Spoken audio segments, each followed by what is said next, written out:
Hello বন্ধুরা, তো দেখো আজকে একটা অন্যরকম পিঠা বানাচ্ছে মা। এটা হচ্ছে কি মা, কি চাল?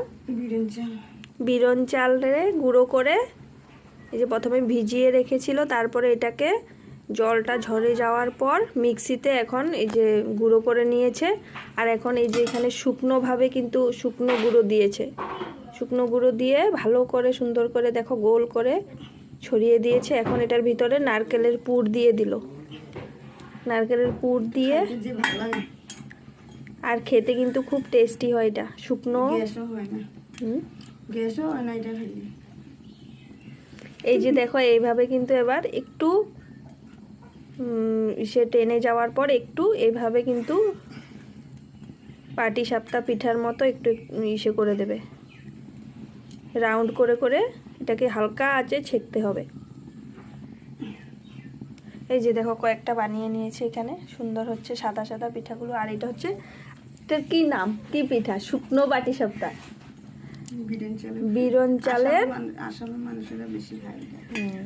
তিল দিয়েও বানানো যায়। এটার ভিতরে তিলের পুর দিয়েও করা যায়, আমরা নারকেলের পুর দিয়ে করছি। আর এটা কিন্তু খেতে আর অনেক দিন রাখাও যায় না গো, অনেক দিন রাখা যায়।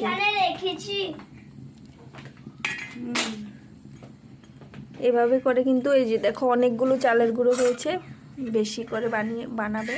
এই যে নারকেলের পুর আর এই যে পিঠেগুলো বানাচ্ছে, এইভাবে কিন্তু পিঠেটা তৈরি হয়। আর খেতে কিন্তু খুব টেস্ট হয় এটা। তো এখন বানাচ্ছে।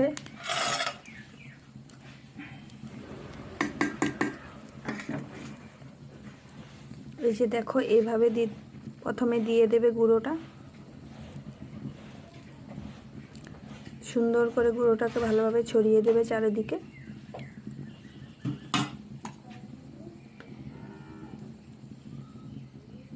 এবার নারকেলের পুরটা দিয়ে দিয়েছে।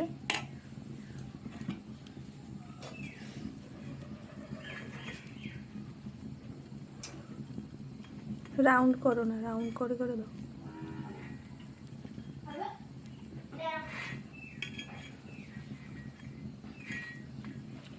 এটার নাম হচ্ছে শুকনো বাটি সাপটা। বিরন চাল ছাড়া কোনো চাল দিয়ে হয় না এটা। এটা শুধু বিরন চাল দিয়ে হয়, অন্য চাল দিয়ে হবে না কিন্তু, এটা শুধু বিরন চাল দিয়ে হয়।